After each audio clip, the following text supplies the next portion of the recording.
Hello, Nicole here from Nicole's Creations, and today I'm going to show you how to make a half double crochet increase stitch and a half double crochet decrease stitch. Now FYI, there's actually two different ways that you could make the decrease stitch, and I'm going to show you both of them.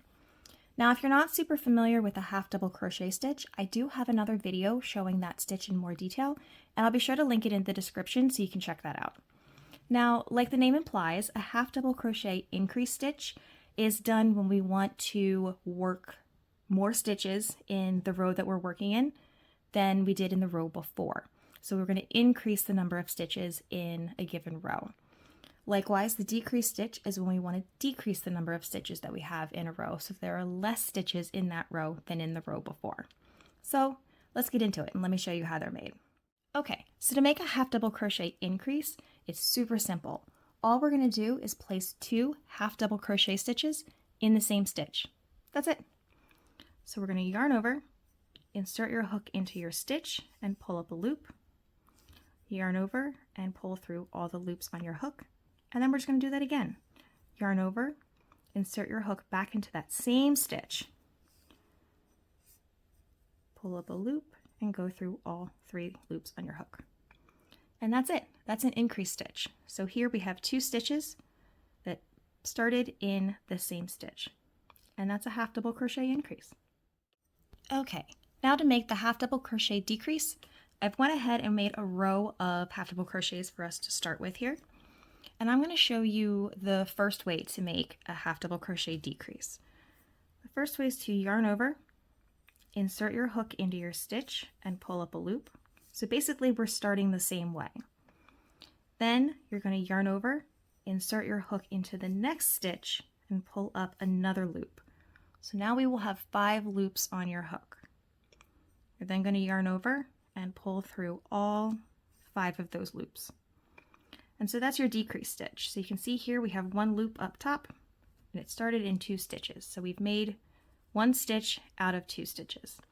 So let's do that again. You're going to yarn over, insert your hook into your stitch and pull up a loop. So there are 3 loops on your hook.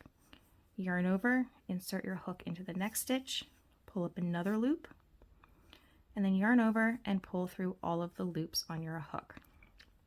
And so one more time, we're going to yarn over, insert your hook into your stitch and pull up a loop. So we're basically completing the first half of a half double crochet, and then we're just going to do it again. Yarn over, insert your hook into the stitch and pull up a loop, and then we're just going to complete the stitch by yarning over and pulling through all of those loops on the hook. So that's one way to make it.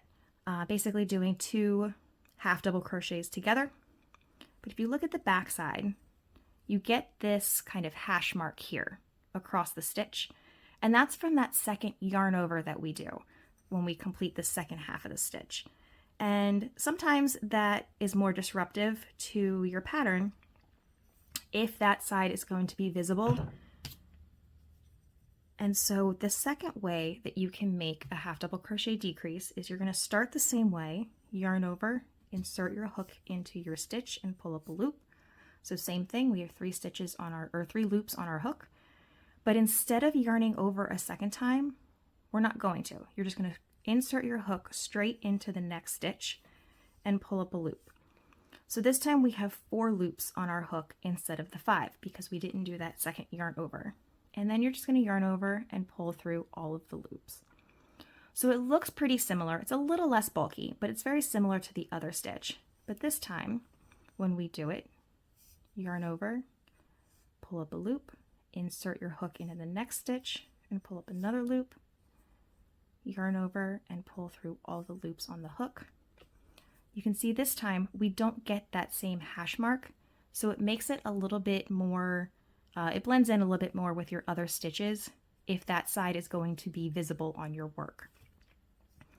So one more time for this one, yarn over, insert your hook into your stitch and pull up a loop. So again, basically doing the first half of a half double crochet, but then we're basically ending it with a single crochet. So you insert your hook and pull up a loop, and then yarn over and pull through all of the loops on your hook.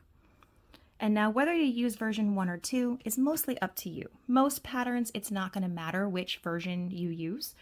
So pick whichever one you like better, whichever one you think looks better, and go with that.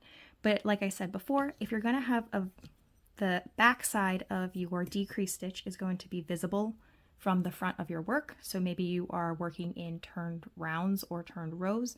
You may want to use this one because it blends in a little bit more with the other stitches. And so that's all I've got for you today. If you have found this helpful, I hope you will subscribe and follow along for more tutorials.